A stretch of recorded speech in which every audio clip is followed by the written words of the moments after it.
You're a supplement, you're a salve, you're a bandage, pull it off. I can quit you, cut it out. You're a patient, I am love. St. Vincent is the name of a band that is essentially just one woman, Annie Clark. She's a 26-year-old originally from Texas, now living in New York City. Her sound is a mixture of sweetness and creepiness, inspired, she says, in part by watching both Sleeping Beauty and Badlands. To some ears, this music can sound a little bit precious, I would imagine, but it's worth noting that Annie Clark can truly shred on the guitar, and as I found out when I went to go hang out with her at Webster Hall in New York City before her show, she is very smart, and judging by the very long line outside the venue hours before she went on, also very popular.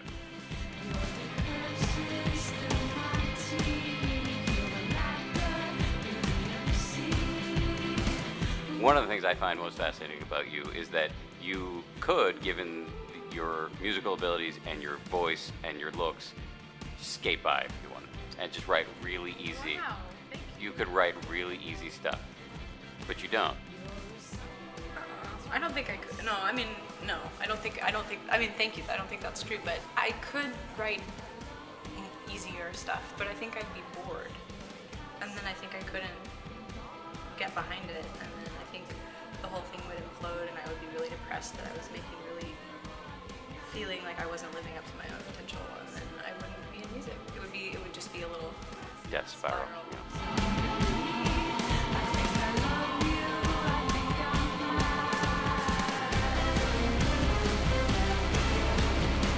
There's a mix on the album between the sort of sweetness and childlike sort of ambiance that you create with lyrics that are at times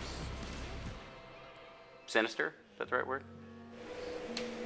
You could call them sinister. Don't move, don't scream, or we will have to shoot. Stop. And is that a mix that you find intriguing? It is a mix that I find intriguing. I think those two things kind of coexist a lot of times in life. Maybe just in my head. But so it seemed kind of natural to put them together.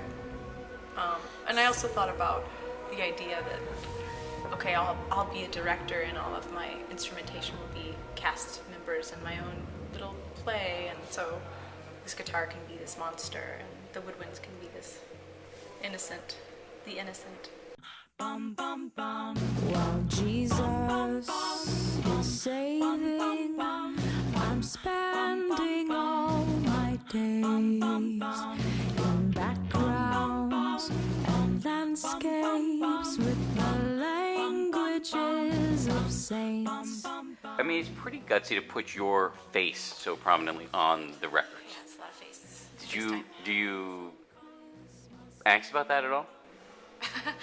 I didn't have a whole lot of angst about it when I did it, and then once I started seeing posters everywhere of my face, I started being like, oh, why did I do that?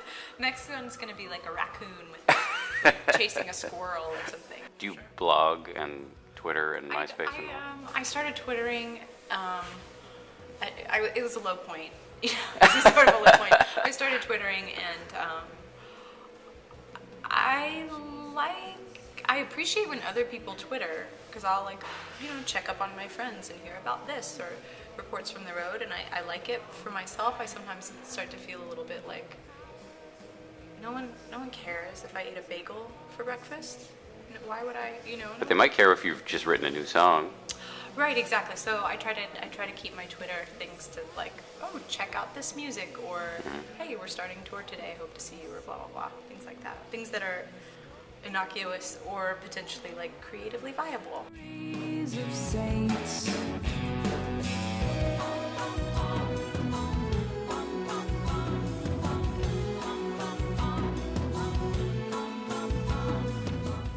When you write, what are you writing on? On this record, I wrote almost all of it on the computer, drawing tiny notes in MIDI scores in GarageBand. So you're just sitting around your apartment Because I coming up with couldn't. this. I just moved back to New York and I couldn't make any noise in my apartment really. So You couldn't even strum a guitar. no, I was getting noise complaints. And could you? I hope those people hear this album now. No, just kidding. Totally kidding. the one to save my savior.